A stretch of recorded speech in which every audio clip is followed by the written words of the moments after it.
ماوەی 46 ڕۆژە بە بەردەوامی سوپای ئیسرائیل هێرشی ئاسمانی و زەمینی دەکاتە سەرکەرتی غەزە لە فەڵەستین، ئەوەش لا کاردانەوەی ئەو هێرشەی لە 7 ئۆکتۆبەر چەکدارانی فەڵەستینی لە کەرتەکەوا کردیانە سەر باشووری ئەو وڵاتە. هێرشەکانی ئیسرائیل بە پێشکەوتوترین چەکی سەردەم و پاڵپشتی تەکنەلۆژی سەربازی ئەنجام دەدرێن، بەڵام بە گوێرەی راپۆرتی ڕۆژنامە جیهانیەکان ئەو هێرشانە نە ئامانجەکانی بە تەواوی پێکاوە و نە زیانەکانی سوپاکەیان کەم کردوتەوە. ڕۆژنامەی وۆڵ ستریت جۆرناڵی ئەمریکی لازاری ئەفسەران و شارەزایانی ئیسرائیلەوە بڵاوی کردوتەوە هێزەکانی ئیسرائیل تەنیا بەشێکی کەمیان لە توانە سەربازەکانی چەکدارانی فەڵەستینی لە غەزە لەناو بردووە، لە کاتێکدا ئامانجی سەرەکی ئۆپەراسیۆنە سەربازەکە بۆ لەناوبردنی ژێرخانی سەربازی ئەو چەکدارانەیە.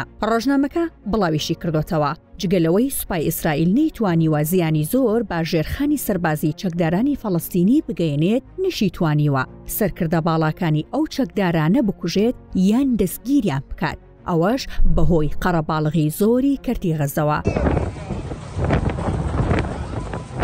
بە گوێرەی ئامارەکان لە سەرەتای شەڕەوە و بەهۆی هێرشەکانی سوپای ئیسرائیل بۆ کەرتی غەزە زیاتر لە 13,000 کەسی مەدەنی کوژراون کە نزیکەی لە 170 ژن و منداڵن. لە هەمان کاتدا ژماری بریندارەکانیش زیاتر لە 33,000 کەسە. هاوکات ڕۆژنامەی لۆڤاگارۆی فەڕەنسی بڵاوی کردوتەوە ئەو باڵادەستیەی سوپای ئیسرائیل لە ڕووی سەربازی و تەکنەلۆژی لە شەڕی غەزە هەیەتی سوودێکی ئەوتوێ پێ نەگەیاندووە و نەیتوانیوە زیانەکانیشی کەم بکاتەوە. بەو پێی ڕۆژانە لە ڕێزی سوپاکەدا کوژرا و بریندار هەیە، ئەمە جگە لە زیانە مادیەکان کە بە ملیۆنان دۆلار دەخەمڵێنرێت. ڕۆژنامەکە باسی لەوەش کردووە سوپای ئیسرائیل لە ڕۆی نێودەوڵەتی شەوە ناوبانگی لەکەدار بووە، ئەوەش بەهۆی زۆری ژماری قوربانیەکان لە کەرتی غەزە کە زۆرینەی قوربانیەکان کەسانی مەدەنین. ڕۆژنامەکە نمونەی باهێرشەکانی سوپاکە بۆ سەر کۆمەڵگەی پزیشکی شفا هێناوەتەوە و جەختی کردوتەوە ڕەنگە ئەوە دەواازەیەک بێت بۆ جوڵاندنی چەند کەسێکی یاسایی لە دژی ئیسرائیل لە ئاستی نێودەوڵەتی.